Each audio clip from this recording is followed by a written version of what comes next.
We also ran my Lionel Y3, which is another favorite engine of mine. Not really modified other than the weathering. That you can see the progress Lionel made in their model building efforts with those engines. The Y3 was a later engine. It had the separate coal load.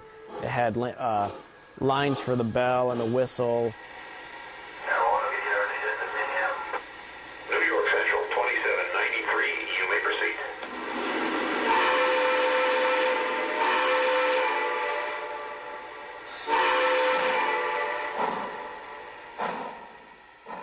We also ran the L2A Mohawk.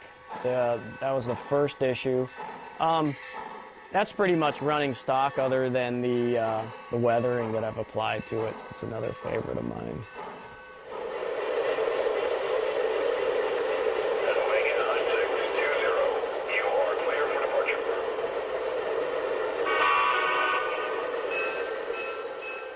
We were also running a set of Lionel Alco FA2s, Pennsylvania ABA set. The controls are pretty much as is. That's an early Odyssey engine, and another favorite set of runners for me. New York Central 7000, you are clear through the switch. We're running, I think it's an H1644. That's pretty much as it came out of the box. I've never really modified that or weathered it. I haven't had the heart to really modify any of my, or weather my lightning stripe engines yet, you know. So that doesn't get run very often, but it was still a nicely rendered model. Again, when Lionel started really going heavily into these scale models in the earlier part of this decade, you know, it was really fun to acquire these models, and it really changed the way I looked at, you know, my pursuit of this train hobby, you know.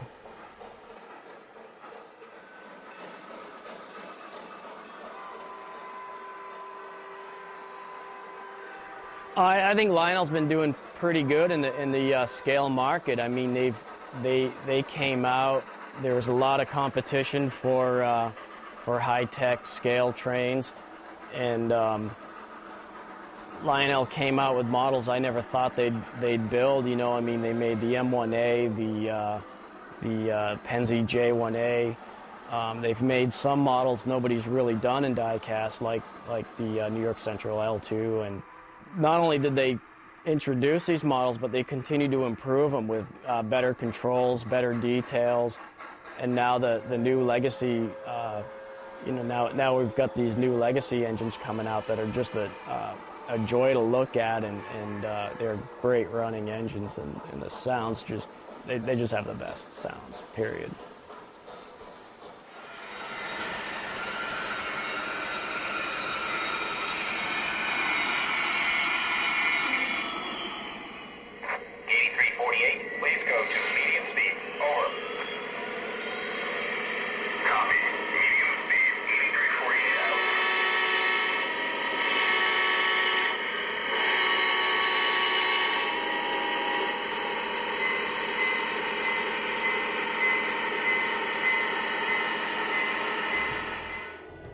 My layout's powered with Post-Force Celebration ZW. I got using 3 Powerhouse 135s and a 180, and 3 of the circuits are used for the loops, and then 1 is for my switch and signal power.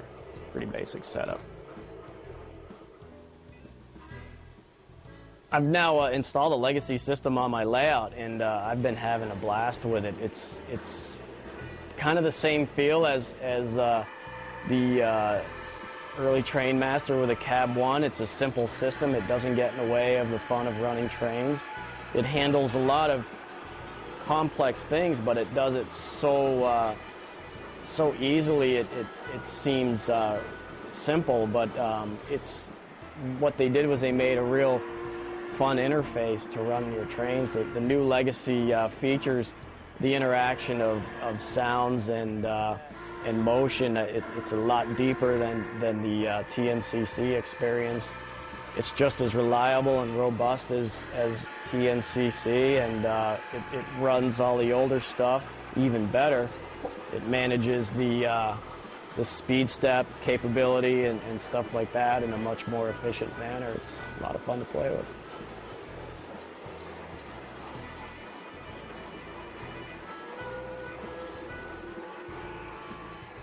I got my start in toy trains when my dad bought me a Mark's Yardmaster set, which I believe was one of the last sets they made.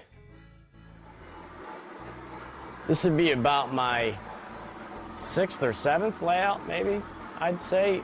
In O-Gauge, I had a few layouts, like on my bedroom floor, a chunk of plywood and a bunch of track and grass paper. Back when I was renting apartments, I had a series of O-Gauge apartment layouts that eventually led to this. Really, to me, it's kind of like a weathered toy train layout. I'm not too pretentious about it. I don't do operation, but I have preference for scale and getting the prototype details as close as possible. So it's a high rail weathered toy train layout, I guess you could say.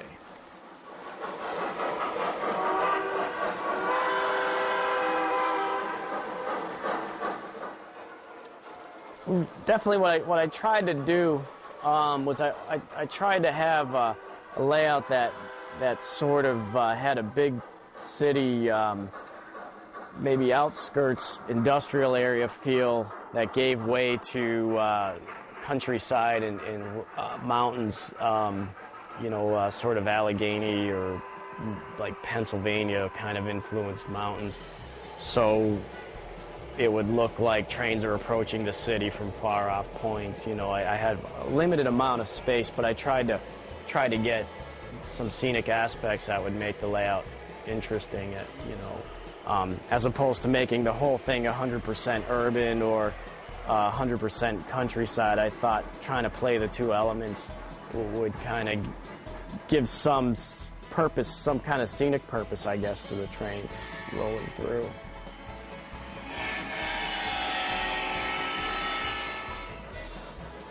I did name the village section that I built that's kind of halfway between the city and the countryside, and I came up with the name of Greenbrook. So many influences came into play when I was building it, and one of them was the Greenfield Village at the Henry Ford, which is a favorite place of mine to walk around and look for ideas for stuff.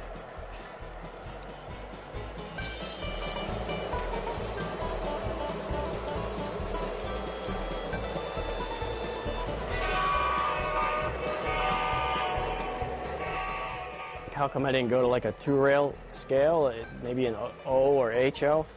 Yeah, I get that question a lot. But the reason why I stayed in 3-rail was sort of a marriage of convenience. I was sort of like a toy train operator guy.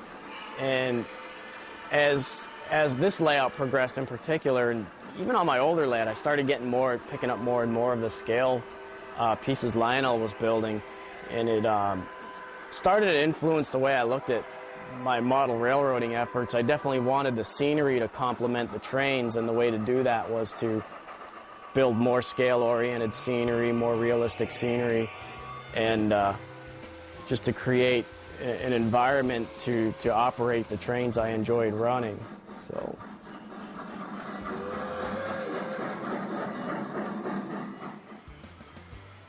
I mean, I didn't start off with a specific goal.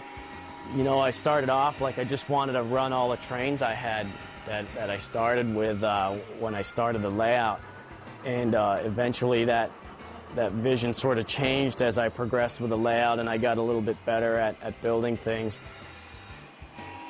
Where I'm at now, I'm pretty happy. I've got mostly all scale equipment.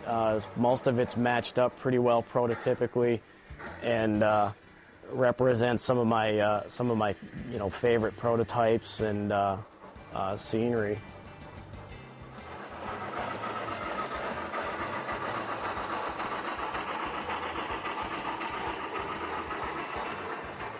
people that aren't into trains don't expect to see something like this every day in the basement. They really appreciate that. I think most people can tell when you look at it that a lot of time has gone into it, and you know, they can appreciate that it's a labor of love. And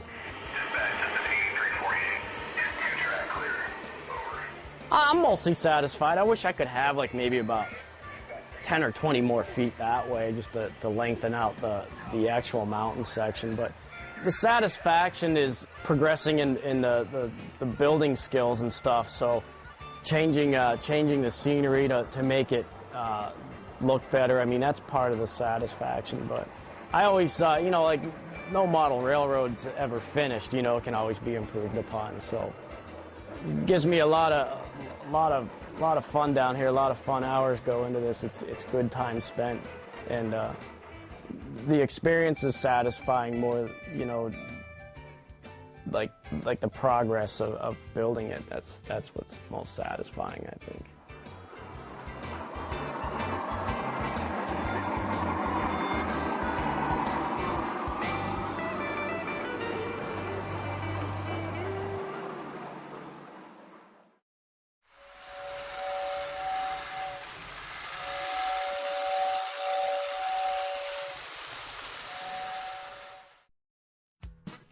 In Lionel's 2008 Volume 2 catalog, President Jerry Calabrese announced a new series, Post-War Conventional Classics. The idea is to reissue Lionel icons from the 1950s at attractive prices and without command control or rail sounds.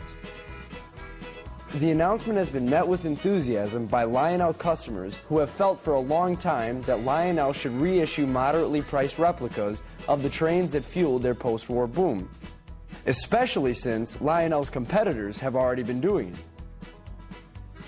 And the items selected are indeed classics. Here's the lineup. The Pennsylvania Railroad's sleek, exotic-looking GG1, designed by celebrated industrial designer Raymond Loewy, was one of America's most famous locomotives.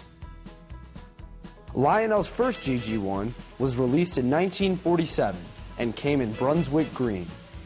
A later model was released in Tuscan red. Both had 5 thin gold stripes that ran the length of the body. These stripes were rubber stamped on and were easily rubbed off by repeated handling. That's why collectors today are always looking for GG1s with distinct original stripes. A key point of design in the original Lionel model was the white rubber insulators. These insulators are functional when the pantographs are used to power the GG1 with the catenary system.